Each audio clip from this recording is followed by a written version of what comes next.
visto un video en YouTube de un pastor que, como muchos pastores que son muy valientes en YouTube, pero nunca quieren debatir con el Padre Toro.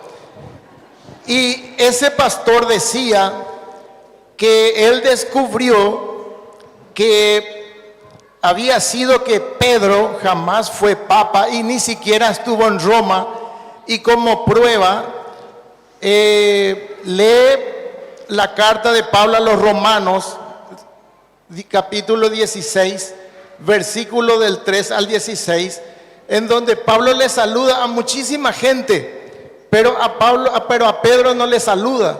Entonces él llega a la conclusión con eso de que Pedro nunca estuvo en Roma, y que si estuvo ahí se fue solamente para ser ejecutado, solo para morir, pero nunca fue papa ni obispo. Eso, entonces yo quería preguntarle cómo podemos rebatir eso, padre. Debe primero decirle que a nosotros no nos importa si Pedro estuvo en Roma o no estuvo en Roma. Eso es lo primero. Que a Petronilo le patina el coco.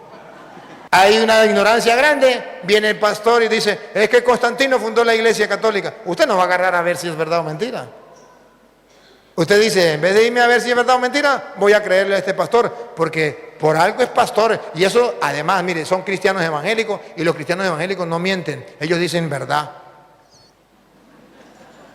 Así están engañados los católicos. Los católicos le vendieron una idea falsa de los protestantes, que no mienten, que no dicen mentiras.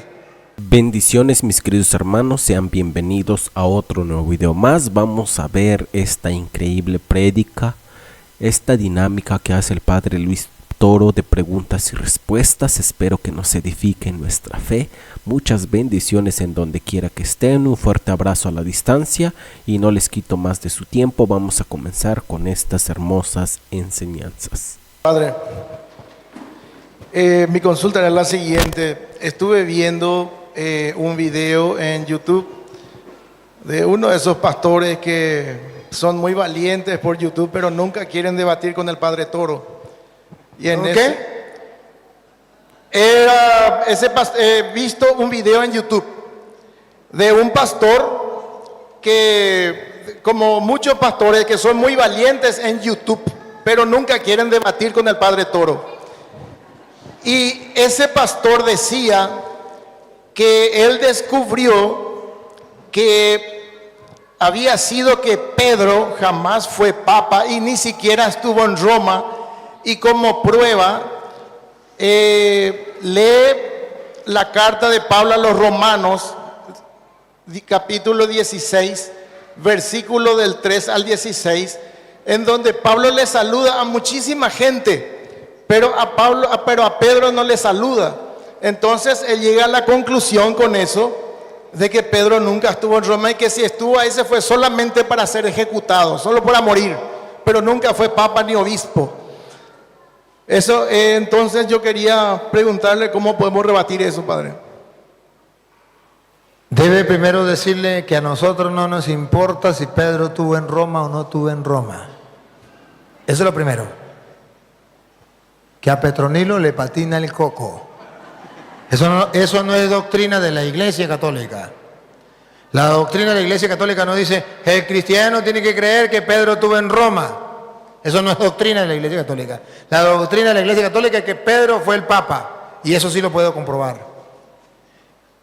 ¿Por qué los protestantes inventan que la doctrina de la Iglesia es que Pedro estuvo en Roma? Eso no es verdad. Nosotros no afirmamos que Pedro estuvo en Roma. Nosotros afirmamos que Pedro es el Papa de la Iglesia Católica, que Cristo lo fundó. Pero ellos dicen, ajá, entonces ¿por qué el Vaticano está en Roma y el Papa está en Roma? Ah, eso es interesante, esa pregunta. Y eso es otra cosa. Los protestantes escuchan cantar el gallo y no saben dónde. Que el Papa está en Roma, que gobierna la Iglesia desde Roma, que el Vaticano está en Roma, eso sí es verdad. Que Pedro fue a Roma, ¿qué nos importa? Ahora, ¿por qué el Vaticano está en Roma? Porque han de saber los protestantes que cuando Jesucristo mandó a predicar el Evangelio, el mandato fue, vaya, prediquen el Evangelio a toda criatura. Vayan por el mundo y prediquen el evangelio a toda criatura. Vayan y hagan que todos los pueblos sean mis discípulos. Los apóstoles tenían ese mandato en la cabeza. Querían llegar al mundo entero. ¿Cómo hacían para llegar al mundo entero? Tenían que evangelizar a Roma. Tenían que llegar a Roma.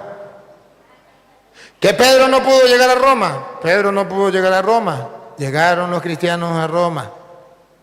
¿Por qué el Papa está en Roma y por qué está el Vaticano en Roma? Porque está escrito incluso, y es un dicho muy común: todos los caminos conducen a Roma. Roma era el imperio que mandaba el mundo entero, y desde Roma se iba a todos los lugares. Entonces la iglesia, con el paso del tiempo, quiere que el evangelio llegue a todas partes.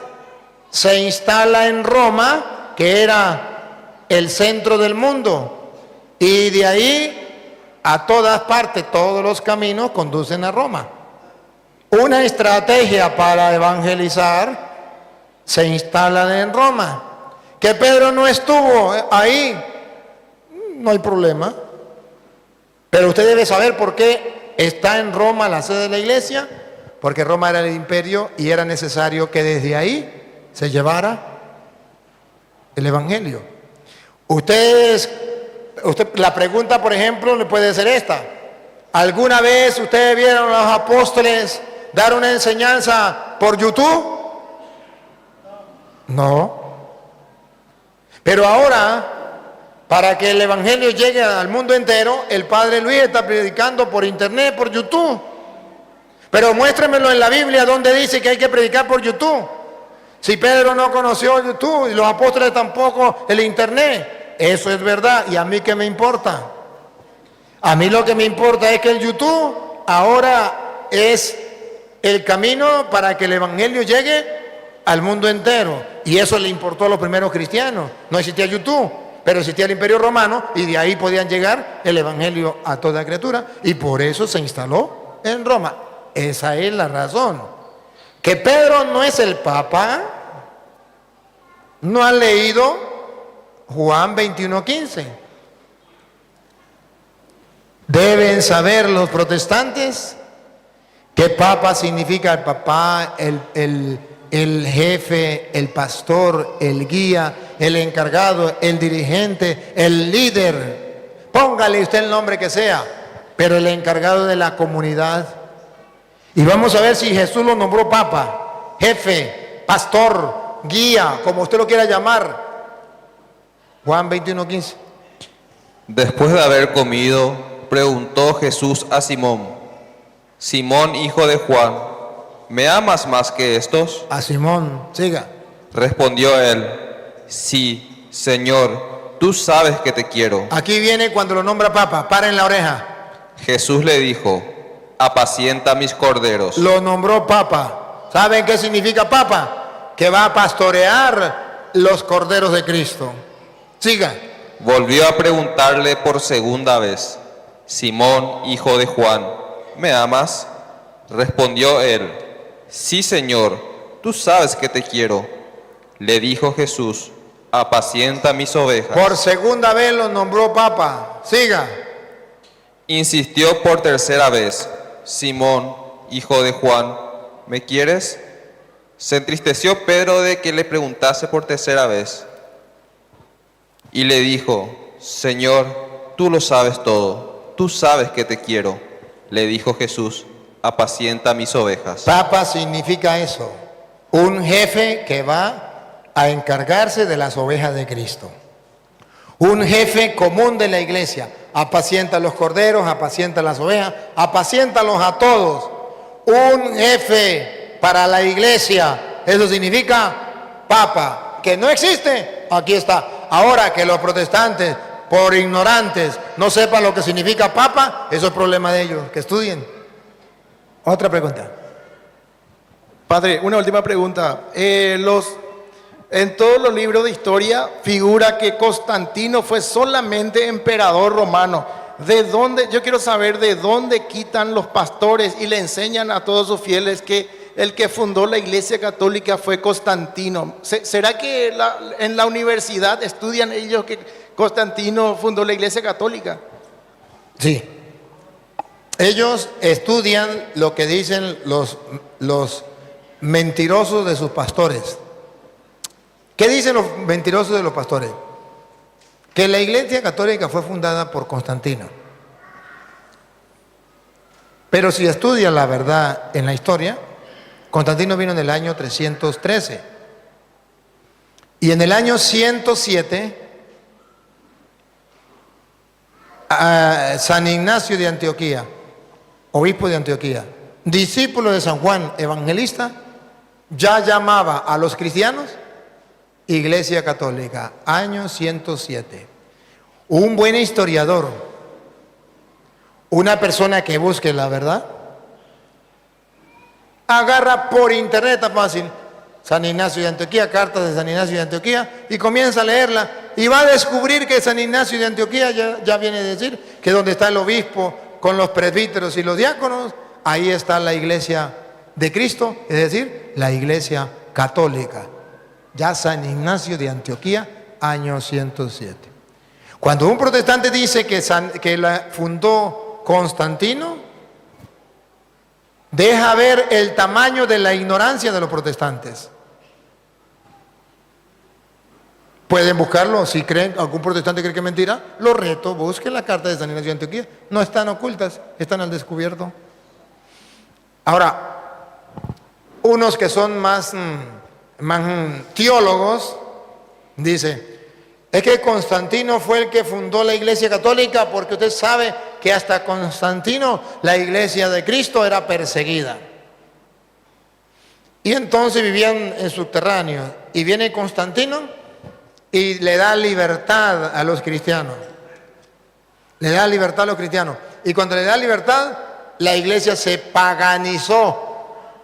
Y al paganizarse, entonces ahí comienza la Iglesia Católica, que es la iglesia pagana.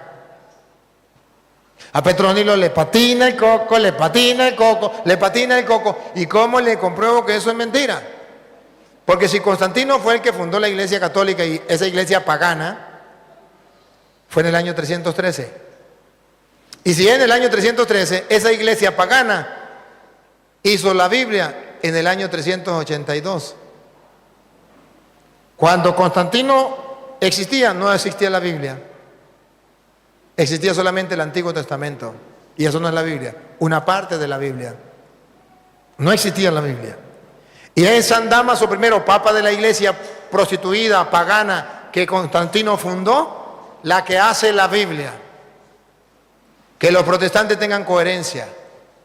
Si esa iglesia pagana y prostituida es la iglesia católica, voten la Biblia, porque la iglesia prostituida fue la que hizo la Biblia.